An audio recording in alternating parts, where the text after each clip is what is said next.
Doctor Ziauddin Haider Swapan ভাইকে এবং আমাদের সাথে মহানগরের যে সিনিয়র নেতৃবৃন্দ আছেন এবং চিকিৎসক ও ফার্মাসি কল্যাণ সোসাইটির যে নেতৃবৃন্দ আছেন সকলকে আন্তরিকভাবে ধন্যবাদ জানাই। আমাদের সভাপতিত্ব করেছেন ডাক্তার মোহাম্মদ A.B. সিদ্দিক হায়দার হাওলাদার ভাইকে এবং আমাদেরকে ইনভাইট করে আনার জন্য সঞ্চালনে আমাদের মোহাম্মদ শামীম মিয়া ভাই আছেন। তাদের সকলকে এই আয়োজনের জন্য আমাদেরকে আপনাদের সাথে সংশ্লিষ্ট হয়ে আনার জন্য আন্তরিকভাবে ধন্যবাদ জানাই।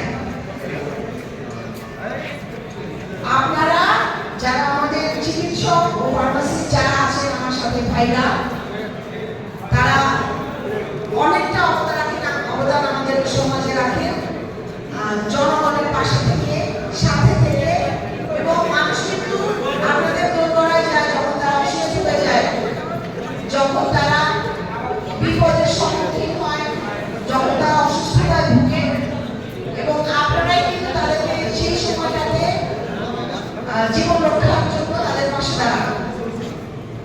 আমাদের যে কাজটা এখন এই ঢাকা 14 আসনে আমরা শুরু করতে যাচ্ছি, আমাদের দেশনায়ক জনাব তারেক রহমানের নির্দেশে আমাদের সামনে আগামী যে নির্বাচন, আমাদের ত্রয়োদশ নির্বাচনের জন্য আমরা ধানের শীষের জন্য কাজ করছি।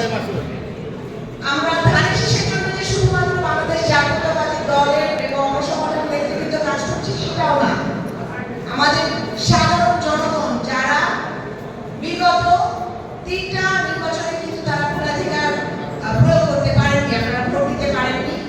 এখনকার যে তরুণ প্রজন্ম আছে, আপনারা যারা আছেন চিকিৎসকগণ, ফার্মাসিস্টগণ, এমন কেউ নাই আসলে যারা নির্যাতিত বা নিপীড়িত হয় না সাথে আছেন, তিনিও আমাদের সাথে মায়ের ডাকে ছিলেন। আমরা আপনাদের কাছে আমার তরফ থেকে, মায়ের ডাকের পক্ষ থেকে, আমরা যারা ভিকটিম ফ্যামিলি যারা ছিলাম, এক্সট্রাজুডিশিয়াল কিলিংয়ের শিকার হতে হয়েছে এবং পাশাপাশি কাস্টোডিয়াল টর্চারের শিকার হতে হয়েছে, এমন কেউ ছিল না আসলে সাধারণ মানুষ থেকে শুরু করে ভিন্ন মতের ভিন্ন দলের যাদেরকে এই নির্যাতনের শিকার হতে হয়নি। এই সময়টাতে আপনারাই কিন্তু পাশে ছিলেন, এই সময়টাতে আমাদেরকে কদম ঢাকার জন্য আপনারাই সাথে ছিলেন, পাশে ছিলেন। আপনাদেরকে আমরা বিগত সময় পাশে পেয়েছি। আগামী যে যুদ্ধ আমাদের 4 মাস ধানের সৃষ্টি বিজয় করে আনার জন্য আমরা আপনাদেরকে পাশে যাই, ইনশাআল্লাহ থাকবেন আমাদের সাথে।